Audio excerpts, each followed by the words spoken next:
Hello. Hello. Hi, everyone, and welcome to A Couple of Sassholes podcast. I'm Brooklyn Johnson. And I'm Heather Terry. And for anyone who doesn't know, this is our power hour of true crime where we talk about fucked up people doing fucked up shit, usually for fucked up reasons or sometimes for no reasons at all. Man, we've had Nailed it. A tiny break, and it feels good. Like a break from, wait, let me rephrase. A break from recording. We haven't recorded in a few weeks. Yes, but it hasn't even felt like a rejuvenating break because we've been so busy and crazy. Yeah. Like when it was the holidays, yes. Yeah. It felt like it was a break. And I came back and was like, I'm so well rested. Let's go. Like the first day of school. Yeah. No, not this. No. I literally told Heather that I refuse to put on jeans until I get a day off of work. And I'm on day, I think we said 11. Yeah. Of still working because we had our Western Kentucky Outdoor Expo. Outdoor. That's it. Where is it? What kind of expo? Outdoor. Yeah. But it was inside. It was inside. I love that people were asking if it was outdoors. And I'm like, it was like 10 degrees. Yeah. Somebody was, I'm February 6th. Outdoor Expo in the Midwest. I love that they read Nothing. Outdoor, and immediately that's where their head was at. So at least we inspired them to want to go outside, but not for this. It was wonderful. It was great. It was awesome. We got to MC an event for Aaron Kaiser, which was absolutely the tits. It was so fun. It was. Yeah. It was fun and it was cool. And for anyone who knows Aaron Kaiser, he's a world famous artist. Not that we're bragging. Not that we're bragging, but he is one of those personalities that like, I don't know. He's almost like magnetic, to be honest. And and he's so humble and chill and cool and funny. And like, if you get to be around him, which is like a small group of people, literally a handful of people, like work to make his show happen. And so just being one of the handfuls, which we kind of like fell off. We were a big titty grab, not a small titty grab. We always are. I just felt like it was, I don't know. He made me feel really good. Yeah. You know? It was cool too, because I'd never been a part of an art show and I'm interested in all that stuff. I'm just not well versed in that world. So it was cool to be in that and talk to all the artists, and it was neat. It was. I really enjoyed it. But now we're going to have a much needed, much well-deserved Sunday fun day. Let's talk about it. So essentially February 13th can be considered Side Chick Day or Galentine's Day, however you want to flip it. Yeah. I swear to you, in Miami, it was like literally National Side Chick Day. Was you February taught me 13th. that. You taught me that. I say that to people and they're like, oh. I'm like, I don't have a fucking side chick. I'm just saying that in Miami, everyone cheats and there's National Side Chick Day. So we're doing Galentine's, but like Valentine's Day is this weekend. Today is February 12th. Yeah. And it's on a Saturday this year. My husband is going to his son's bachelor party. Mind you, he was 19 when he had him. They're very close in age. Like, this is not like weird, creepy, geriatric, like fucking going through to a party. But they're going away, which I was so promoting. It was a specific type of hunt that had to be in February. Out of the weekends, it was our expo, which I was like, I will kill you because we need volunteers this year because we were doing Aaron Kaiser's show. Yeah. Or his birthday's next Saturday. Right. So I'm spending Valentine's Day solo. Yeah. I'm a little solo bear. There you go. You're not going to call your side chick while I'm with Will? I mean, maybe. I'll see what Sarah's up to. Yeah. That's your side chick.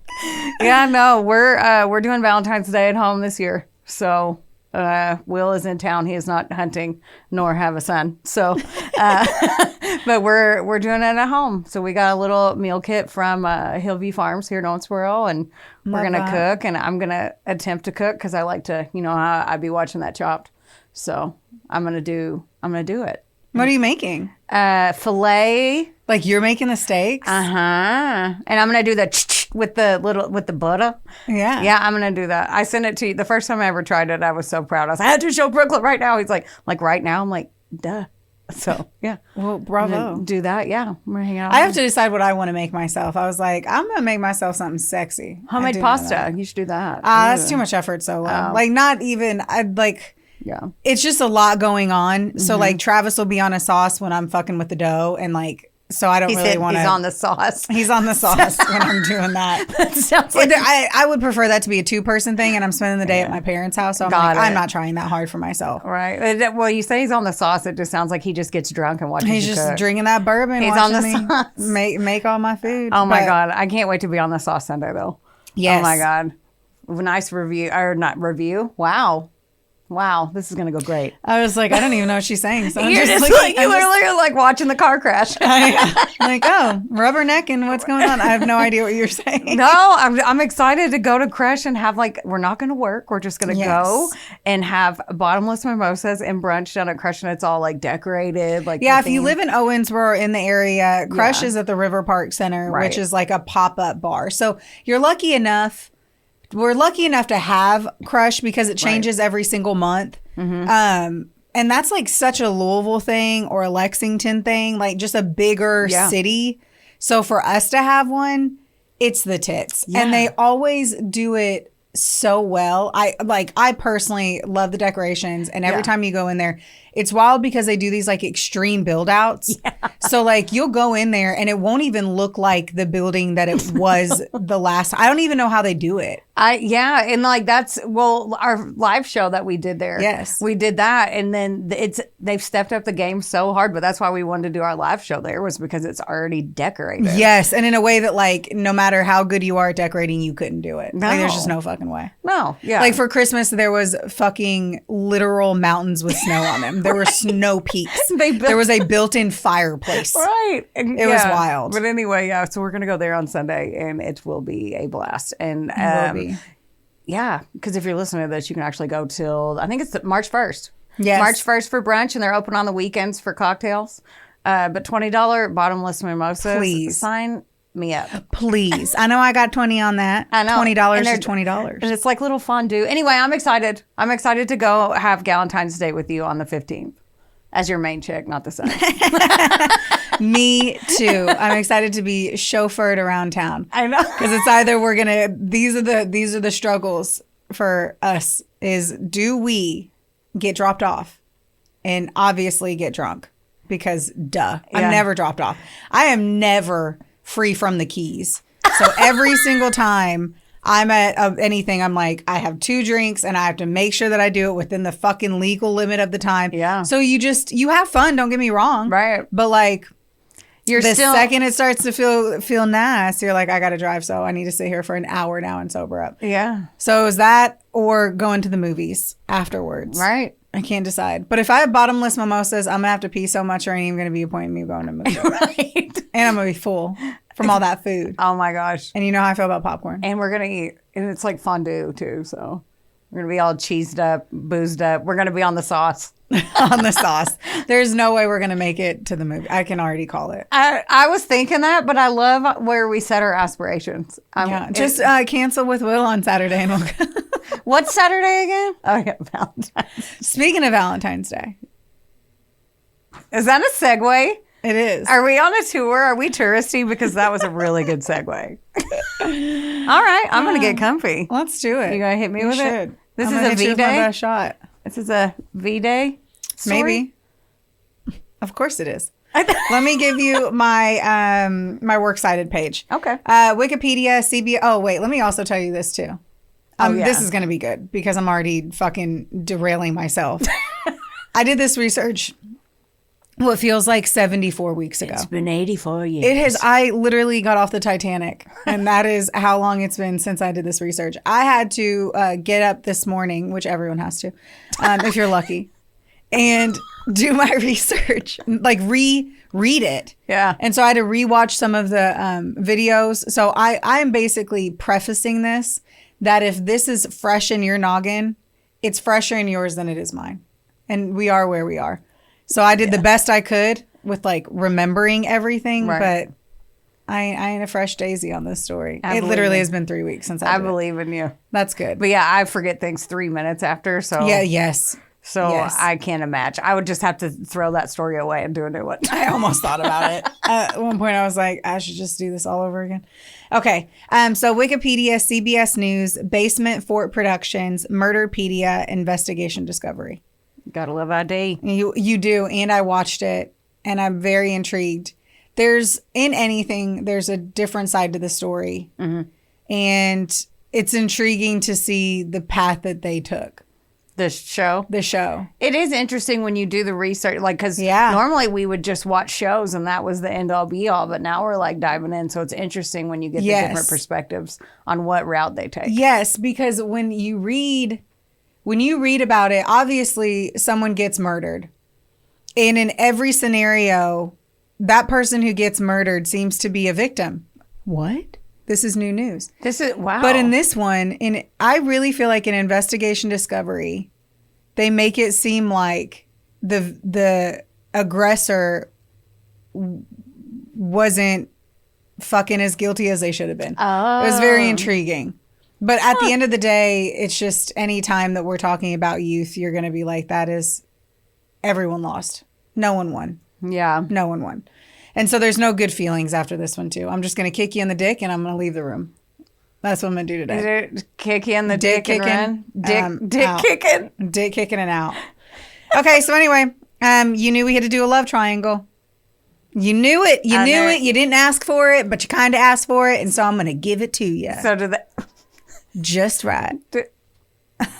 Lord. Let's go.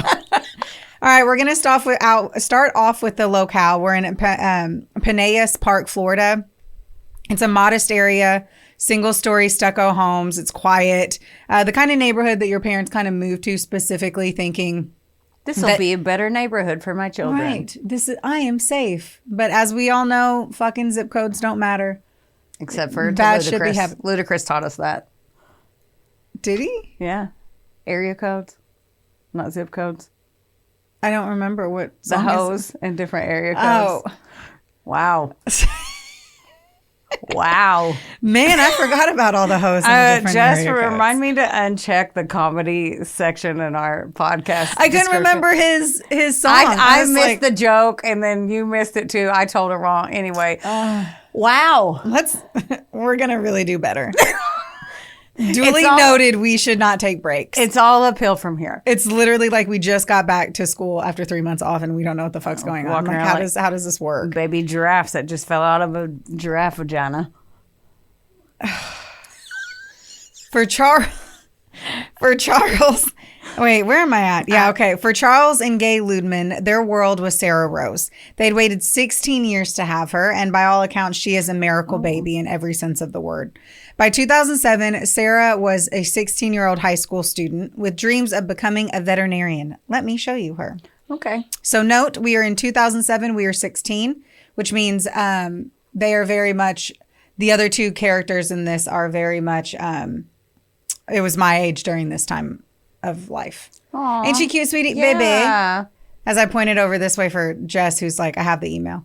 Anyway, so she literally looks like a good, nice girl. Yeah. Like we can both say that. If she was going to play a part, it would be the good, nice girl. Yep. She was a tomboy, a daddy's girl who spent her weekends riding shotgun in her dad's taxi. She loved to sing country songs as well. And she was, by all accounts, really innocent for her age.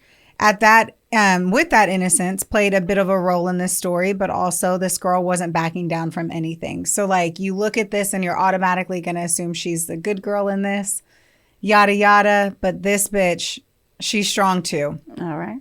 What I will say, though, is that her future would be 1,000% different if she had picked a different boyfriend or decided to date trash bags later on in life, after she had maybe the correct level of emotional calluses needed to survive those kind of guys. Did you come up with that? That was Yes, I did. Very, very colorful. No, my intern wrote it. That'd be wild if I just had a hidden intern doing all my shit. I would tell you guys, but Heather would gut me if I didn't tell her. I would totally tell you.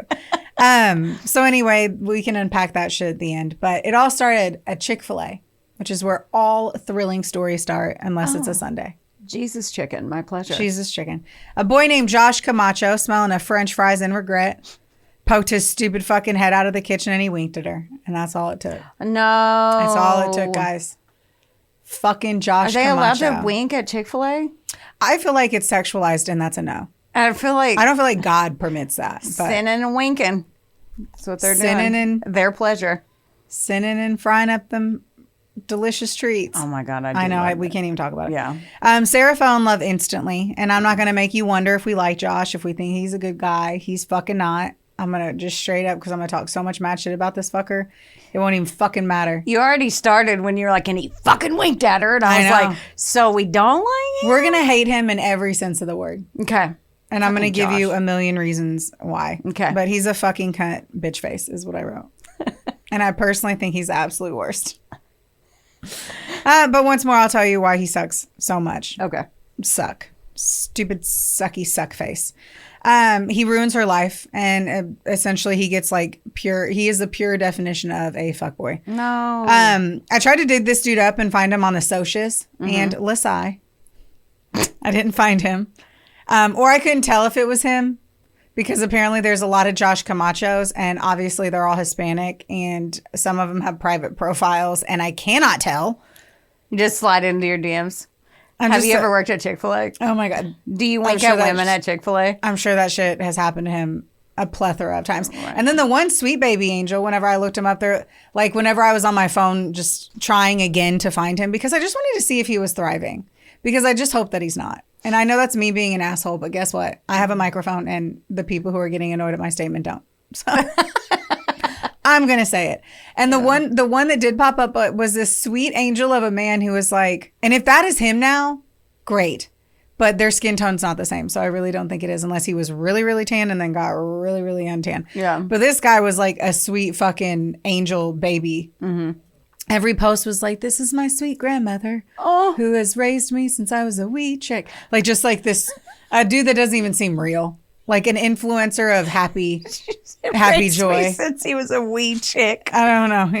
He was adorable. So I don't know where he is right now, but we don't like him, and we hope that he has explosive diarrhea, right? I hope that he doesn't have a good 401k plan and that he struggles.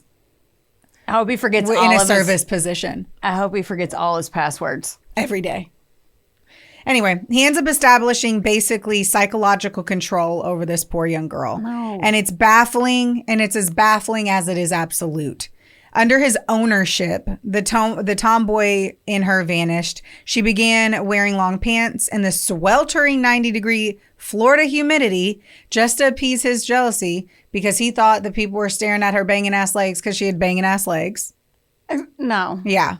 That's already a no. She had lost a ton of weight. Like literally, she lost 30 pounds over the course of this like obsession relationship thing that they had going on. Mm-hmm. Which the problem is she was stepping into the path of another woman who had already been forged in a much harder fire. Rachel Wade. Let me show you Rachel. So he was a fuckboy. This ain't even the fucking bittiest part of the storyline. This is Rachel Wade. Okay. She's super hot. I think we can both say they're both beautiful. Like at the end of the day, they're both beautiful girls.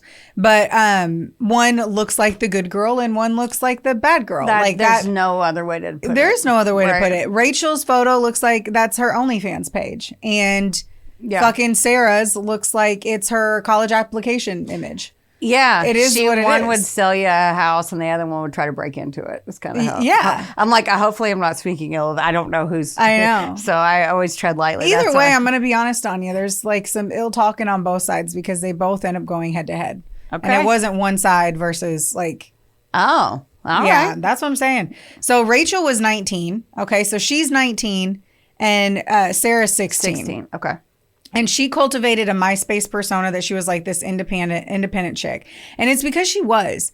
Like at 19, she had her own apartment and a job. She was waitressing at Applebee's. And she was really presenting this bad boss bitch vibe. Like, I'm self-sufficient. I have my shit together. I mean, like, I fucking got it going on. She's got her own place, her own job. At 19. Right. Which is impressive. Yeah. And I'm sure it was impressive in Peneas, where it's like a smaller area. Right. So go her on that. In real life, though, she had ran away 14 times in a single year. And she had a history of domestic volatility and a habit of apparently reaching for knives in family arguments. I don't fucking know anything about that one because I'm not her brother or sister in her house. I don't know what's going on with that. But she obviously had some things that she had needed to work on in her own mind as well. But again, she's only 19. Yeah. So always remember that. I try really hard on this one, and you're going to have to do it too, is to remember the age of all of these kids, because they were kids at the end of the day. Yeah. They were very, very young. We're talking 16. Josh Camacho is 18, and Rachel's 19. She's 19, so, yeah. like, come on. Yeah. They were just little girls in the grand scheme of everything we're talking about. Right. So why does Josh Camacho suck big ball sacks? I hope you're going to tell me. I'm going to. Okay. Well, he just loved women, and he would date them and fuck them all the time, basically. He wasn't just dating Sarah and Rachel. He was seeing the mother of his child and several others, acting as a puppet master who validated his ego through the conflict he created. Ew. He famously told these girls, if you love me, you'll fight for me. Oh, barf. And had multiple women fighting over him all the time. And he was 18. Let me show you a photo. Because I'm going to tell you this too. He looks like he would have been in one of those, like, not like a boy band. But, like, he's not that. And I don't know if they, like, if he did something where he was able to, like, expunge his shit. Because they really hold on to, like, one photo of him. Don't get me wrong. He's a good looking guy. I'm not here to lie about, and it looks like he has abs. This was before you could filter those on. You know what I mean? Yeah, like, he's a good looking dude. You can totally, like, if you hadn't said a word and you just said, tell me your thoughts on this photo, I would have immediately said he looks like a fuckboy. 100%. Like, you look at him, he looks like a fuckboy. He looks like a one-hit wonder R&B artist from, yes, like somebody that you're like, oh, he sings that one song, I think. Yes. And then had to go back to work at Chick-fil-A. Like, you know what I mean? Yeah. I don't know. He doesn't 100%. look like he follows the code of conduct at the Chick-fil-A. No. No. Anyway, I have strong feelings about how he looks, but I agree. He literally looks like a has-been R&B artist. Mm-hmm. You were completely right. Right. Completely right. I don't know where I was on my piece of paper. Oh, what a fucking thought. So let me guess, his dad wasn't in his life. I have no idea. I looked that up too. I don't know. And they were. His parents were in his life because at the end of everything, like, they end up shipping him off, and, like, I'm sure his parents were not proud of what he did. Yeah, who's with And me? it was because he was attractive and young, because he was able to get these girls to act in a way outside of their norm, and he just poured gasoline over everything. Yeah. All the time, every minute he could, every chance he got, he poured gasoline on it. Every fucking one of them. Every fucking one of them. Everyone? Anyway, every single one of them. And he didn't get put up against the firing squad in any of this either. And that's the other part that pisses me off. Is, like, as always, the guy who started all the shit, who pinned people against each other, are the ones that, like, somehow get to be scotch-free and live in their life. And that's why I'm pissed off also, is, like, knowing damn well that at the end of this, like, because this was a girl-on-girl abuse. They should be mad at him. Yeah, that. Yeah. But the fact of the matter is, one's in jail and one's dead. Mm. And he's just off living his life, probably doing the exact same shit. Mm. So like I said, he pitted them against each other, turning their natural desire for belonging and love into this territorial dispute. Instead of seeing Josh as the problem, Rachel and Sarah saw each other as the enemy. Mm. How he was able to pull this off, and to the degree that he was able to. The hard part we have to keep doing is remembering the age of these girls and how hard it is to fall in love, let alone build trust, find your own self-worth, and all of that at their age. Yeah, that's a very insecure age in general, just to be alive. Yes. So the stirring to some guy, like, throwing gas on that, like you said. Yes. That's nuts. So imagine it's your first love, your first time feeling love. Likely for Sarah, she probably lost her virginity to him. I don't know this for a fact. I'm just making assumptions because I'm allowed to. Mm-hmm. Rachel obviously was, not. She's 3 years older than her. She lives alone. Let's fucking not be stupid as fuck here. Like, this isn't me saying victim blaming or shaming to anyone. Right. We're just being honest women who were once 16 and 19. So it's her first love, and then you're basically finding out that he's fucking multiple women at the same time, and then pinning you against each other instead of just leaving. And then the girl ends up being crazy and coming for you too. So he would be with Rachel talking shit to Sarah, be with Sarah talking shit to Rachel. And these women stayed. No. And it just sucks No.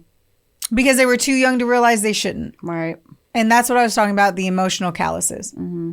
If she would have waited to fuck around with a fuck boy at 22, she likely would have been like, this is some bullshit and I'm going to leave. This is some bullshit. This is some bullshit. By 2009, this friction moved into the digital battlefield. Dun, dun, dun. Digital battlefield. You're very colorful when you wrote this when you were 17 years old. Social media was the primary theater of their war, which meant that they were able to fucking get pissed as fuck without the face-to-face battle or the interaction that would usually happen. That could also de-escalate the heat, right? There was no situation where it was de-escalating at all. It was just literally building and building and building, which fucking sucks. Real quick though, and like back then, if you compare like MySpace to Facebook now, like Wild Wild West, like you had a top 8. You could post whatever you wanted and no one, you didn't, can. Yeah, you can still, but like back then you didn't think about people see it.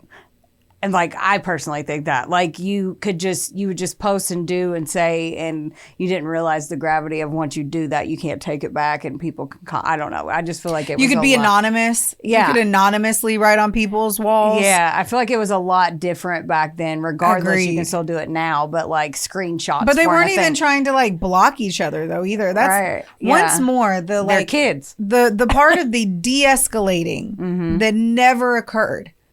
Because they just kept going after each other and never fucking stopped. Right. They never fucking stopped. It's a hell of a lot easier to be a keyboard warrior until you have to actually have someone in your face ready to fight. Right. On MySpace, the public nature of the insults meant that neither girl could lose face by backing down. The harassment moved into the real world. I really want to say this too. Their friends were like egging this shit on. Really? Sarah's friends were like on Sarah's side and ready to fucking fight Rachel's friends. And like the mean girl was like really intense. And I also, there was like in one portion of this, which I don't know if it surprised me or what, but it seemed like Sarah's girlfriend, one of them specifically, I can't remember her name, but her name was brought up a ton in the like in parts of this. And I'm like, Sarah looked like such a good girl, but was she such a good girl if her best friends were so fucking ratchet? Oh. Because they were. You are who you hang out with. Yes, I know. And that's how I got so ratchet hanging out with you. But no, I just am like, I don't know. Like, was the good girl, like, was Josh the one that made her retaliate so hard? Or was she also just maybe getting older and was going to be a mean girl too? I don't know. Maybe she always had it in her. You never know. Yeah. You never know. And like if her friends were so like ready to fucking like for you to be that way, there had to be a little stank in you before. You know what I'm saying? Yeah. Like I have some stank in me. I got some ghetto in me. I grew up in some situations to be that way. Yeah. So in the moments whenever I get riled up over shit with you, of course I'm ready to throw down and fight. That's because I got that stank in me. That stank. That sounds so dirty, but you know what I'm saying? I hope same so. with you. Yeah, I do. Yeah. So it's like I got that redneck in me. Yeah, I wonder on this part. I do really ponder that with one of the other friends, like ready to like they all seem like they were all ready to jump each other at any time. And that's not the case. If your friend is chill and they're like, I am not going to get in a fight and get punched in the face over some stupid boy that I'm not involved in. I know. There are, right. That's a valid point. That's how this was the perfect storm. Was just both sets having friends that were ready to egg it on and to add to it and to make it worse. It's just because they were entertained by it. And they're also, again, teenagers. 100%. Anyway, so one of them was like one night at Taco Bell. This annoys me because I don't remember this as clearly as I should. I had watched this. This was uncovered more in Investigation Discovery. Okay. But one night at Taco Bell, like Sarah approaches Rachel with her friends in her car and they silly string her through the car window. But the way this came about was very stalkery, very scary. Yeah. And I don't know if like a gun was pulled or if she had thought it was a gun, but there was like true fear that came about from this interaction. So there was fear and like utter embarrassment. Yeah. So fucked up. Now you're being like not haunted, hunted a little bit. Like you're being followed, you're being stalked. Yeah. And that was Sarah doing that to Rachel. Oh. Right. Okay. Her friends creating this menacing experience again. Then Sarah's friends made sure to sit in Rachel's section at work at Applebee's and fucking taunted her so bad that like other tables were complaining to the manager about how they were treating her. No. Really fucking awful. Yeah. Well, that's why I'm like, if she was the quiet do-gooder, but then it came to Josh and she just turned into mean girl real quick. Yeah, I don't know.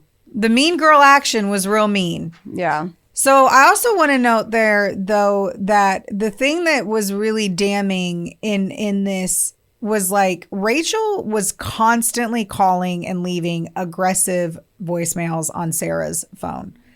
And I'm talking, she would harass the dog piss out of her. So I'm going to fucking beat your ass. He doesn't fucking like you. Why would he ever fucking be with you? Look at how fucking ugly you are. Whoa. I fucking have my own place. I have my own money. I'm a real fucking woman. You're a little fucking kid.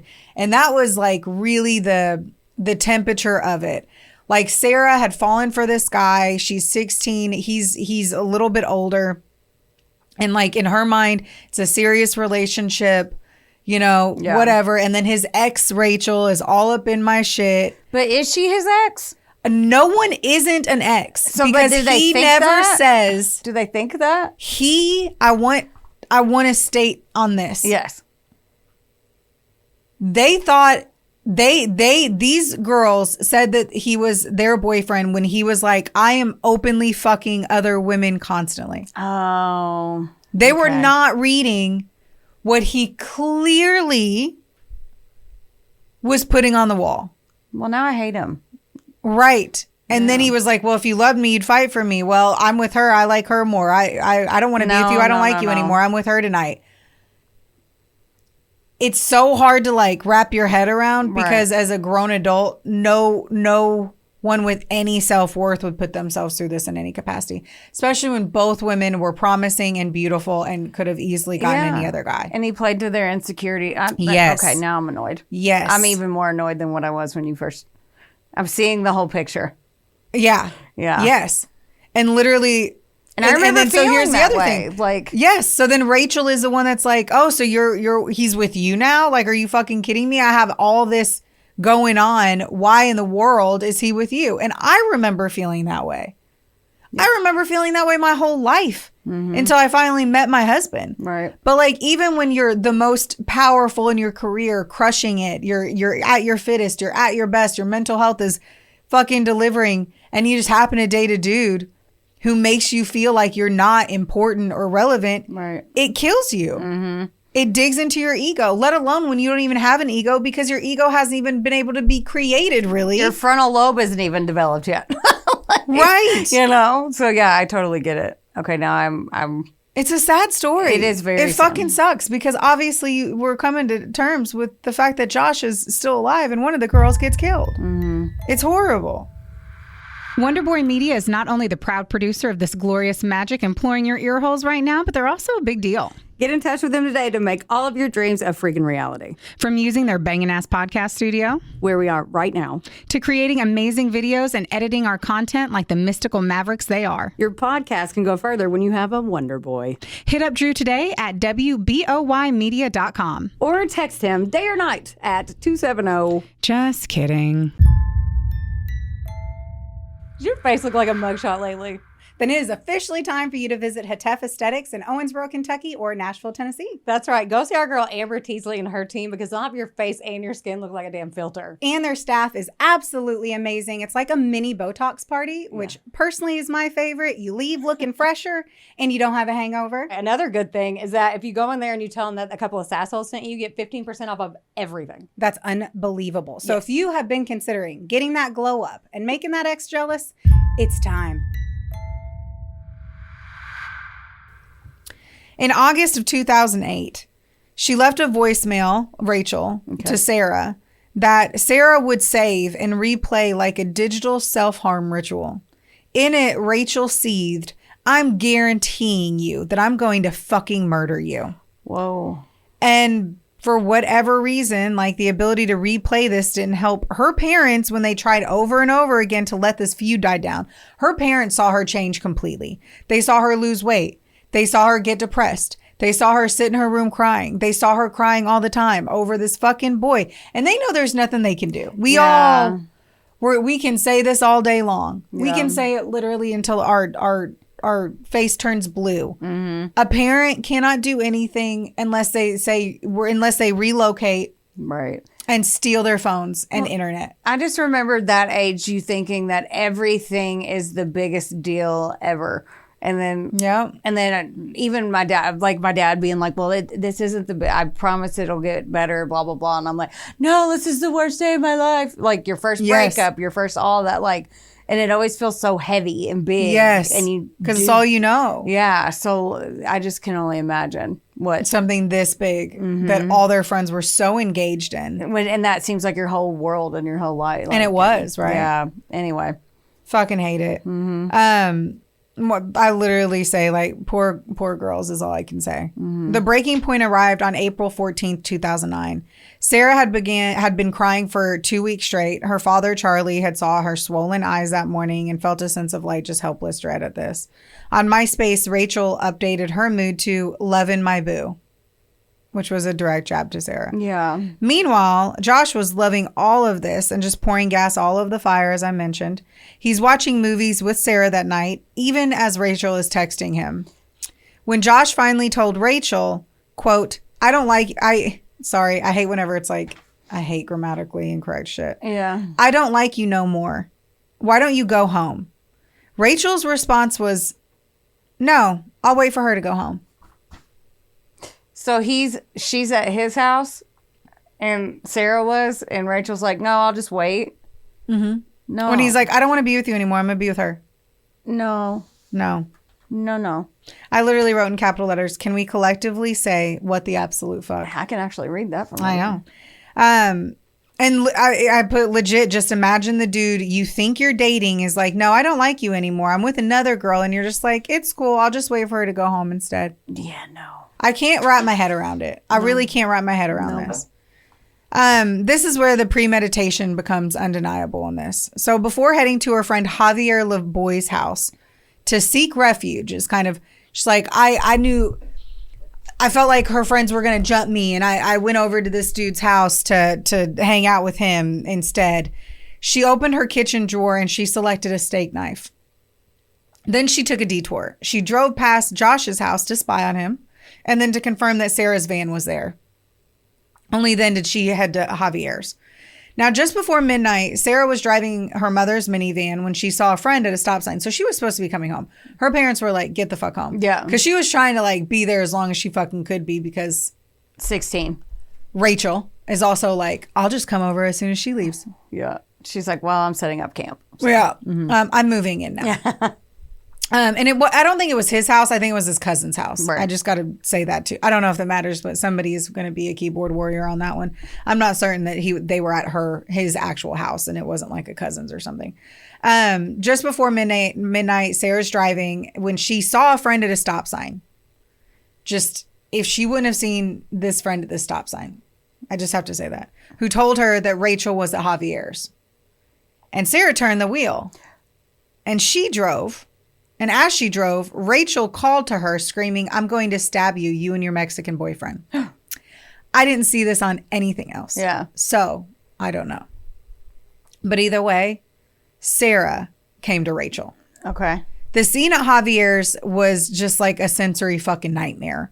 So you have screeching tires, the minivan's idling on the street, the engine's still running, a lot like my SUV was at Walmart last night when I left it running the entire time I went shopping. At Walmart, just asking to be stolen. Unlocked. Fucking idiot. Anyway. Sarah storms out of the van and she kind of charges at her. Now, accounts will vary. A witness named Dustin Grimes, who testified while from overseas, would later claim 3 girls jumped out at once from Sarah's vehicle. Oh. A detail that obviously is going to be like the linchpin for the defense here. Rachel had felt like her life was in danger, right? Yeah. But she also brought a knife and had a knife in her hand. Okay. And that is how she would explain why she stabbed Sarah. Not once, like she'll say in the interview, Okay. but twice. The force was so absolute, the steak knife blade bent after puncturing Sarah's heart. Oh, gosh. From the hospital, they will note that there were no other marks on her body, which proved that a fight did not take place. Yeah. Just a knife attack. The aftermath was a study in contrast here. So Sarah, mortally wounded and clutching her chest, didn't call 911. Supposedly, she called Josh. What? And said it hurts. She gasped before she essentially was not able to be communicated with. Rachel, meanwhile, threw the knife over a neighbor's roof and calmly told witnesses, "I'm done." What? When police arrived, they found Rachel sitting on a bench asking for a cigarette while paramedics fought to restart Sarah's heart just a few feet away. In her interrogation, she'll say that she didn't even see Sarah, which the investigators, she was in the middle of the road when we pulled up. How did you not see her? Yeah. And so I'm going to let that sit for just 2 seconds. In the interview, as they're talking through this, she has no idea that Sarah died. Okay. And they're like, I don't understand. Like the investigators explain to me why you had a knife. Yeah, that's what I don't get at all. Explain now, and supposedly she was in the car by herself. There was something that was kind of weird on that one too. I'm going to give the name Paige. That's not the person's name. I'm pretty sure that's not the person's name. Okay. Paige is one of the friends that was instigating really hard on Sarah's side. Okay. And likely in the car with her. And supposedly when Sarah was coming at her, which mind you, they've been arguing and fighting a ton. Mm-hmm. So if it was Rachel's thing was I was so fucking fed up with it. I was tired of hiding. I was tired of running. I felt like they were always coming after me, which they were. Yeah. They were. She was like, I'm going to put an end to it by bringing a knife. By bringing a knife. And then when she got out of the car, now the investigator wants more. So you're telling me you're in the car and 3 girls come at you. Why didn't you just close the door and call 911 and drive away? Yeah. You were right outside of the house that you were visiting, that you could have just gone into the house and called 911. Because Sarah went there to Rachel, right? Yeah. But Rachel had the knife there. But Rachel was obviously outside screaming profanity as she Right. drove by because they knew each other's vehicles. And she... saying, I'm going to fucking stab you. Yeah. But Rachel didn't know she was coming. Allegedly. Right? Because this Yes. rando friend Yes. said she's 100%. over there. So she went... So okay. But Rachel drove by where Sarah and Josh were. Right. With the knife. Okay. Yeah, that's the part where I'm like, So when she was leaving the house, she was like, I don't know that I'll see them. There's no reason for me to see them. I'm going to bring a knife. Mm-hmm. That doesn't make any sense. That doesn't either. No. And why would it all come to a head today whenever Josh kind of ended it with you in the messages? Like, I don't like you no more. That is I'm going to be with her. I don't want to be with you no more. Yeah. And then you still choose to bring the knife. Yep. So then as this is going on, they're saying that Sarah comes at her and she was scared. And I'll end up I have it right here. Rachel was 5'4" and 110 pounds. Sarah was 5'9" and nearly 160. So that was one of the things that they were saying was she's so much bigger than me. Mm-hmm. Why'd you get out of the car to do? I would have left. I'm a pussy. I am going to tell you right now. The women, I can't even tell you. There were these girls in high school that tried to jump me so many times. Right. And they were I grew up near the hood. They were from the hood. And I was like, I'm going to get stomped. They fought a teacher in high school before. Oh, God. They were terrible and but you terrifying. didn't stab anybody.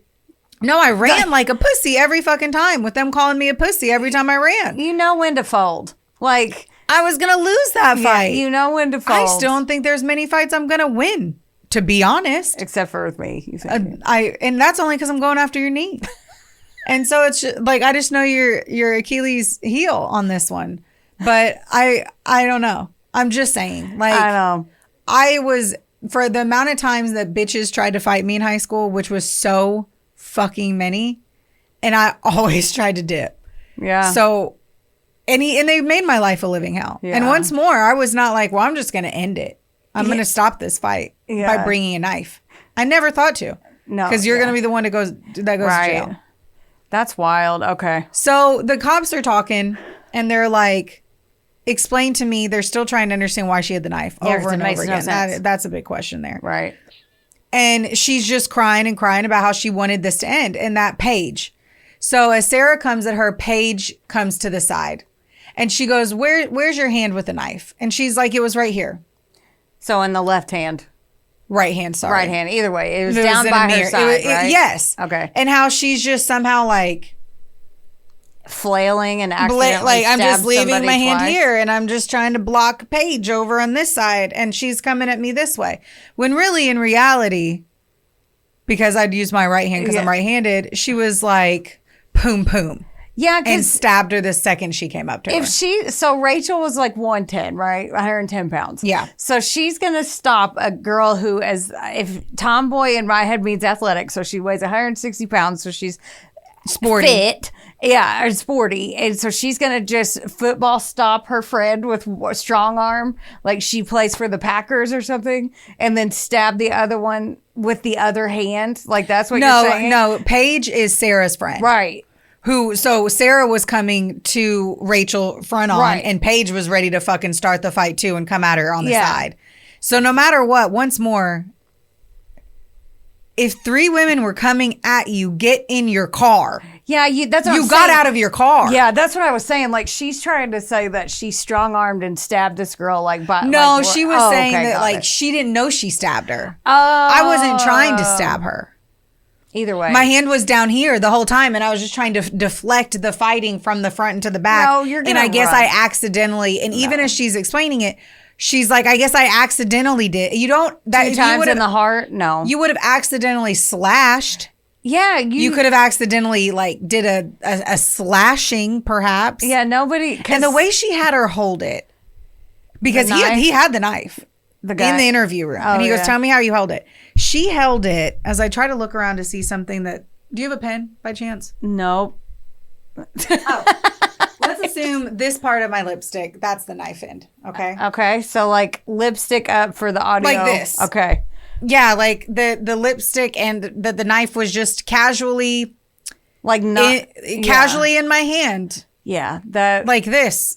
But no, I'm pretty confident it was... this. They can tell the angles too. Okay. Yes. Anyway, so she's okay. Yep. Being a big old liar. So and then in that they're like, do you know what my job is? And she's like, to prevent things like this from happening. And he's like, no, do you know what my actual job is? And she's like, obviously not then, Yeah. And he's like, well, I'm a homicide detective. And so my job is to figure out what actually happened. And she ended up saying that. She was like, was to figure out the details of what happened. And he goes, yes, because we found out that Sarah died. She's dead. And then she had lost it. And she was like, I didn't want anything like this to happen.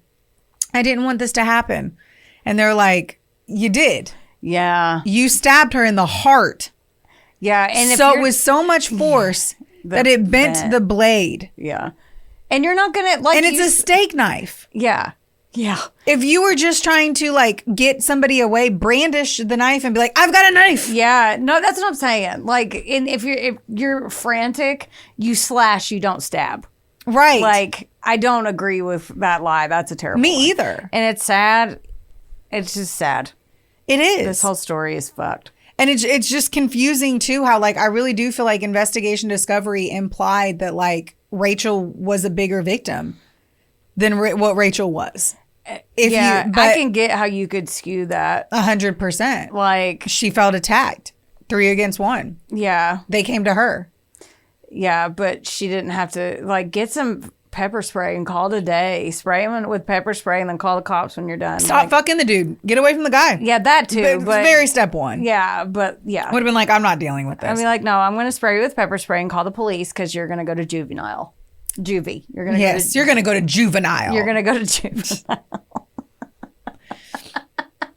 Anyway. Okay. So the tragedy didn't end on the street. Like, it followed the families to the hospital. So when Charlie Lundemann, her dad, saw Josh in the waiting room, he begged him to come in and see Sarah one last time as she was laying there dying. And he refused. Josh refused to see her, saying, no, I can't see her like that. And her dad goes, you're the reason she's like that. Yeah. He's a selfish prick. He's a stupid piece of shit. He is definitely a selfish prick. In July 2010, the legal system took over. Rachel's defense tried to use the Florida's stand your ground law. No. Pointing to the size difference, as we said, Rachel was 5'4" and 110, and Sarah was 5'9" and nearly 160. They argued Rachel had hunted, or Rachel was hunted. But the prosecution reframed the size difference, saying Sarah wasn't a threat. She was the target. Mm-hmm. You were coming to stab her, or you were intending to stab her. The 2008 voicemails where Rachel promised to fucking murder. Yeah, that's what I was going to say. Her was obviously sealed in Nail nail in the coffin. Yeah. Yep. Josh Camacho appeared in court in a suit, playing the puppet master one last time. He testified that the girls weren't his girlfriends. They were just friends with benefits. On the stand. God. On the stand. So he looked gross, even worse. Oh, of course. Like, he didn't even be like, well, I started to like. It was, I fell in love with her, but I was with, Rachel and I shouldn't have, yada, yada. No, he said it the whole time. Yeah. Who did he testify for? You know how they, I wonder who he testified. As probably I guess he wasn't a witness because he wasn't there. Normally you get summoned by one or the other, but he's a shitty on both sides in this case. So it's just I don't know. That's a good question. To think who was like, we need to put him up here because he's not going to look great. He had to be because it was about him. Right. So he was the only one that could actually speak to the relationship that he had with the deceased Sarah. It's just it's where he openly says, I was garbage. Fucking him. Yeah. It's interesting just to think of what angle they would go because he can be fucked on both sides. Like, he looks gross on both sides. Most of the time they try to pin one on the other and now they're like, you look like garbage. They just have to figure out what kind of garbage he is on both sides of the street in this one. He is garbage. I hate him so much. I do too. Can I tell you that he didn't go to her funeral? Stop. No. Why? No. Yeah, he never attended her funeral. Of course he didn't. He's a fucking piece of shit. He is I know. This is what I was saying. Man. He literally in it acted like it wasn't his fault. Said they were both just friends with benefits. Whatever they assumed the relationship wasn't the relationship. Didn't go to he was with her the night that she was murdered. He sucks. By another one of his fuck buddies. And he didn't even go to her funeral. Wow. Unreal. You just want to rile me up. Yeah. His parents ended up shipping him off to New York and he effectively vanished from the lives he helped destroy. Stupid fucking cunt. The jury took only 2.5 hours to find Rachel Wade guilty of second-degree murder. She was sentenced to 27 years. Any conditions, I wonder? I'm just curious. I wonder if she's up for parole or anything. Like I didn't hear anything about parole. Everyone's like, she got 27 years. I mean, it was a stab to the heart. She killed somebody. So, yeah, I was just curious because sometimes they'll be like, well, she was only 19 and she was under duress. Well, so usually if there was parole, I'd mention it. I'd be like, she's up for parole. Yeah, so they didn't give me the parole at all in there. Like, they just said, usually I would fucking say it. I would tell you if they said it. Well, I'm inquisitive. But laws could change too. True. That was 2009. Laws could change throughout, and at some point, 2009. So 2010 technically. So she can get out. Well, I'll get there. No. Anyway, in Peneus Park, the Lundemann home has become a shrine. Charlie Lundemann destroyed every photo of Josh, but he kept Sarah's room exactly as it was the day she died. Two good girls from stable homes, their worlds shattered over a boy who viewed them as a temporary convenience. Rachel Wade is currently in the Lowell Correctional Institution, scheduled for release in March of 2032. She will be 42 years old. Sarah Lundemann never made it to 19. Man. So she was, I guess I said that. Sorry, at the very end I realized this.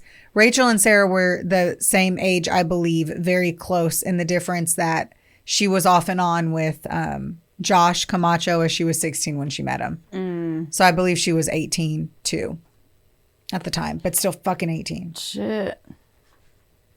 And that is the story of the love triangle of Sarah Lundemann and Rachel Wade with fucking stupid Josh Camacho. See, and here's the thing that pisses me off is the one thing is I just really wish that Josh could have gotten in trouble in any way. Yeah. Like, there's no. His parents are just like, we'll take you to New York. Yeah, go fuck somebody else's lives up because you already ruined enough here. That makes me mad. The fact that he didn't care about her enough to go to her funeral, I can't even imagine. Or we say that because to me, there's nothing other than like you didn't care. But there's so many people who don't go to funerals because it's so sad. Like we don't know, right? I'm speculating the worst. Because he is the worst. Because everything has provided that he was the worst. Mm-hmm. But it could have been that he felt terrible. Yeah. And he couldn't cope with it. And he didn't want to be there knowing that everyone knew that it was his fault. If he didn't, like, how could he have been there? Who knows, though? You know? That's valid. On the other side of that coin, though, he didn't take any accountability when he was under oath. He was a 19-year-old fuckboy. Yeah. So, like, he was just like, I didn't know this. But once again, too. Yeah. His MySpace didn't say they were his girlfriend.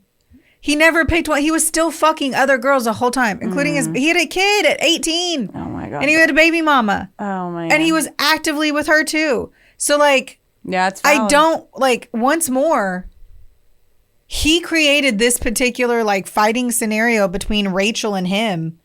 But honestly, he was honest to them. Yeah.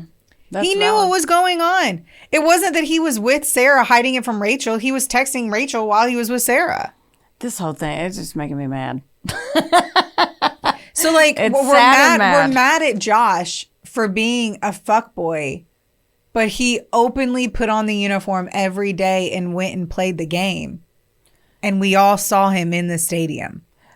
Look at that. That's a good what I mean? reference. Yeah. I bet. So why are we mad at him for being exactly what the fuck he openly said he was? And that's us attacking him. That's fair. When it was two women choosing to fight after each other. That's fair. That is fair. I have nothing to add to that because you kind of put a bow on it. That was. Oh, my bad. No. I mean, you put a bow on it. It just sucks. Like we get so mad at him. Because we're trained and we're women scorned. Like, yes. Because I'm not going to say most of the women that I know and that listen to us probably have been scorned at one fucking point in their life. I don't know a single person who, like, besides people who marry the first person they kiss. Oh, God. That can say, like, they haven't been, like, JT was the first person I thought of. A friend of ours who literally married the first girl he ever dated. Mm-hmm. So JT doesn't have a heartbreak. Right. So there are people who have not been completely blindsided or screwed over, but it's about 1 in a million. Yeah. Well, thanks for that. You're welcome. Rattling my fucking cage. That's what I'm here for. That's what I'm fucking here for. I love you guys so much. Yeah. I think Heather does too. Yeah, I do. Rate, review, subscribe. Make sure you follow us on social media because we are planning our spring live event. Oh my gosh, we are. Yeah. We are. We don't know shit about about any part of it. We just know we're doing it. Yes. We know it's going to happen. We miss being live.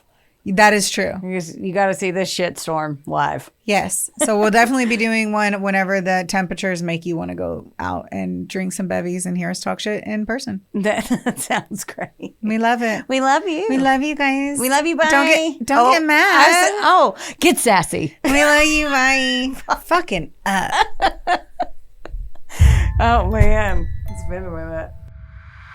This episode was sponsored, edited, and produced by Wonderboy Media. Get the deets at WBOYmedia.com to see how you can make your podcast dreams a reality. Help us out and be sure to rate, review, and subscribe wherever you listen to our audio project. Don't forget, follow us on Facebook, Instagram, and TikTok at, of course, A Couple of Sassholes. Want more sass? Become a member of our Patreon for bonus content, merch, and more. Plus, we're on Cameo now, so there's even more ways to get the sass you need just how you like it. As always, don't get mad. Get sassy. Theodore, can I pet that dog?